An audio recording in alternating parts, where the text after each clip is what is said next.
teman-teman semua, perkenalkan kami dari kelompok 1 akan menjelaskan tentang aspek pembelajaran berdiferensiasi bagian konten.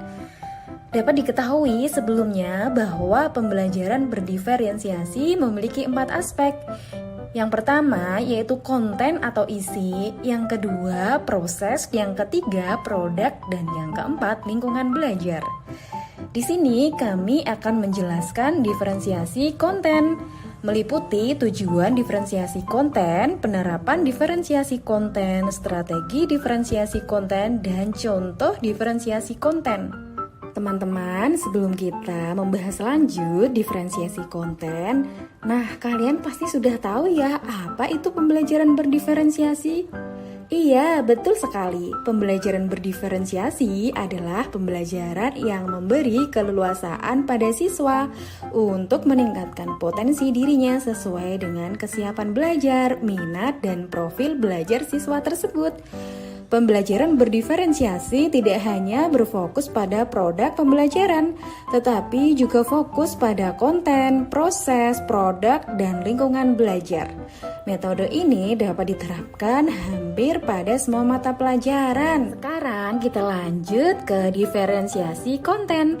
Pendekatan konten adalah diferensiasi konten merujuk pada strategi membedakan pengorganisasian dan format penyampaian konten. Konten merupakan materi yang diajarkan atau disampaikan pada peserta didik tentunya dengan mempertimbangkan pemetaan kebutuhan belajar peserta didik, baik itu dalam aspek kesiapan belajar, aspek minat, dan aspek profil belajar peserta didik atau kombinasi dari ketiganya.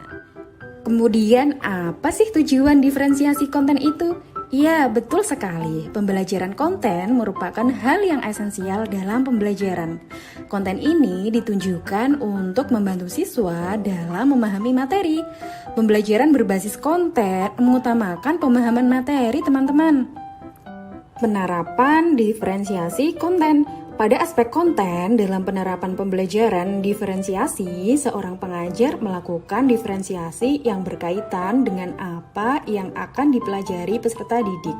Dalam proses pembelajaran, pengajar perlu untuk melakukan modifikasi metode pembelajaran terkait dengan bagaimana setiap peserta didik akan mempelajari topik pada proses pembelajaran. Berikut ada 6 strategi diferensiasi konten. Yang pertama yaitu kontekstual, yang kedua pembelajaran konten yang tidak to the point, yang ketiga jangan lupakan tema besar materi, yang keempat merancang pembelajaran pada pendekatan konten yang meningkatkan kolaborasi, yang kelima apersepsi, yang keenam mudah dipahami dan interaktif. Selanjutnya, contoh diferensiasi konten. 1. Menggunakan berbagai jenis bahan bacaan yang berkaitan dengan materi pembelajaran.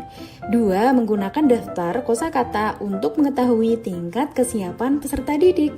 3. Mempresentasikan ide melalui sarana audiovisual. 4. Mengajukan pertanyaan yang dapat merangsang pola pikir. 5. Meminta peserta didik untuk mengambil nilai historis dari film bertema sejarah. 6. Membuat konten TikTok yang berkaitan dengan materi yang telah diajarkan oleh guru. Seperti itu penjelasan dari diferensi konten oleh kelompok kami.